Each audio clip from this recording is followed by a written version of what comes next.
Perkenalkan, nama saya Octavianus Avilar Linggaidai dengan NIM 2024710025.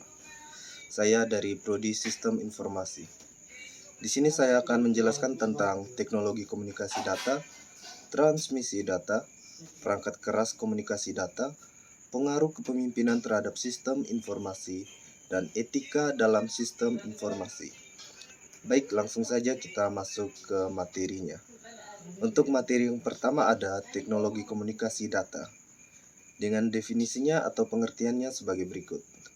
Teknologi komunikasi data adalah perangkat keras, perangkat lunak, protokol, dan teknik yang memungkinkan transfer data antara perangkat atau sistem komputer. Ada komponen utamanya sebagai berikut. Pengirim atau sender, perangkat yang memulai pengiriman data. Media transmisi, jalur untuk pengiriman data seperti kabel serat, optik, gelombang radio, atau sinyal inframerah. Penerima atau receiver, perangkat yang menerima data. Protokol komunikasi, aturannya seperti TCP atau IP atau HTTP untuk memastikan data dikirim dengan benar. Jenis teknologi komunikasi yang pertama adalah jaringan lokal di area kecil seperti rumah, WAN, jaringan antar wilayah seperti internet, komunikasi nirkabel, Wi-Fi, Bluetooth, 4G, dan 5G. Ada fiber optik untuk transmisi cepat berbasis cahaya, satelit untuk komunikasi lokasi terpencil. Manfaatnya seperti efisiensinya pengiriman data instan, kolaborasi mempermudah kerja tim jarak jauh, inovasi mendukung IoT dan otomatisasi. Tantangannya itu ada keamanan, bandwidth-nya, dan infrastrukturnya. Masa depan mencangkup teknologi seperti 6G dan komunikasi kuantum. Jadi baik, materi yang pertama telah selesai, kita lanjut pada materi kedua yaitu transmisi data. Dengan definisinya sebagai berikut. Proses pengiriman data dari satu perangkat ke perangkat lain menggunakan media komunikasi. Jenis transmisinya, yang pertama ada arah transmisi. Itu ada simplex, satu arah misalnya radio. Yang kedua half duplex, dua arah, tetapi bergantian seperti walkie-talkie. Yang ketiga ada full duplex, dua arah sekaligus seperti telepon.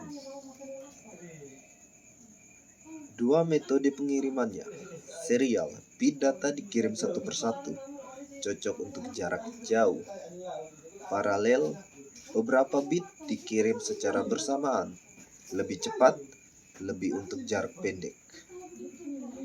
Media transmisinya ada yang pertama media fisik, twisted pair untuk telepon dan LAN, koaksial untuk TV kabel, serat optik cepat dan tahan interferensi. Media yang kedua media nirkabel, gelombang radio seperti Wi-Fi, Bluetooth. Yang ketiga ada inframerah, jarak dekat seperti remote. Satelit untuk area terpencil. Protokol pentingnya ada TCP atau IP standar internet, UDP pengiriman cepat tanpa konfirmasi. Ada faktor yang mempengaruhinya seperti bandwidth, latensi, kualitas sinyal, dan keandalan sistem. Kecepatan transmisi datanya dari 2G hingga fiber optik terabit per detik. Materi yang kedua telah selesai. Kita akan melanjutkan ke materi yang ketiga. Jika kalian merasa bosan, siapkan dulu kopi atau cemilan untuk menonton video ini. Lanjut ke materi yang ketiga. Perangkat keras komunikasi data. Dengan definisinya sebagai berikut. Komponen fisik yang digunakan untuk mendukung koneksi dan transmisi data. Kategori utamanya yang pertama, pengirim dan penerima, seperti komputer, smartphone, dan sensor IoT.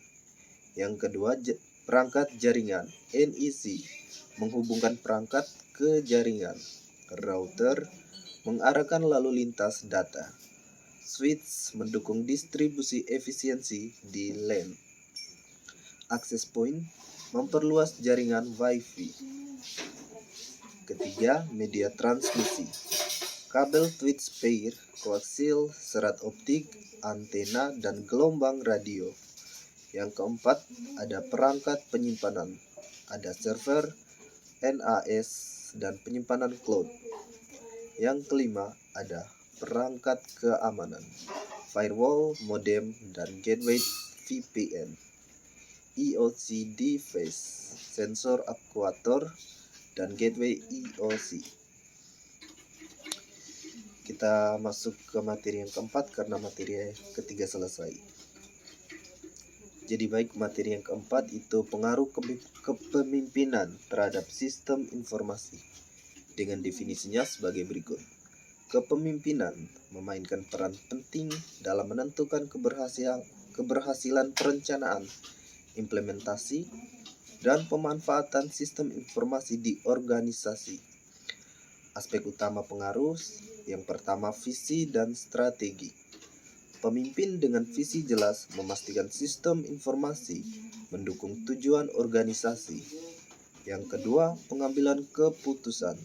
Pemimpin yang memahami teknologi akan memanfaatkan data untuk keputusan strategis. Yang ketiga, pengelolaan perubahan. Kepemimpinan yang baik mengurangi resistensi terhadap teknologi baru. Budaya organisasi. Pemimpin mendorong inovasi berbasis teknologi. Yang kelima, ada alokasi sumber daya. Dukungan anggaran dan infrastruktur memengaruhi keberhasilan sistem informasi. Yang keenam, ada pemantauan dan evaluasi. Pemimpin memastikan sistem informasi tetap relevan. Materi yang keempat telah selesai, kita lanjut ke materi yang kelima. Etika dalam sistem informasi, dengan definisinya sebagai berikut. Etika dalam sistem informasi mengatur penggunaan teknologi informasi dengan prinsip privasi, akurasi, properti, dan akses. Dimensi etika yang pertama ada privasi, melindungi data pribadi dari pengguna yang tidak sah. Yang kedua ada akurasi, menjamin keakuratan dan keandalan data. Yang ketiga ada properti, menghormati hak kekayaan intelektual dalam teknologi. Yang keempat ada akses, memastikan keadilan dalam akses ke teknologi. Isu keamanannya sebagai berikut. Ada ancaman cyber seperti peretasan dan malware, keamanan data pribadi, dan kepatuhan terhadap regulasi seperti GDPR. Pentingnya etika, meningkatkan kepercayaan pengguna, melindungi privasi, dan mendorong pengguna teknologi secara bertanggung jawab. Jadi baik, itu saja penyampaian materi dari saya.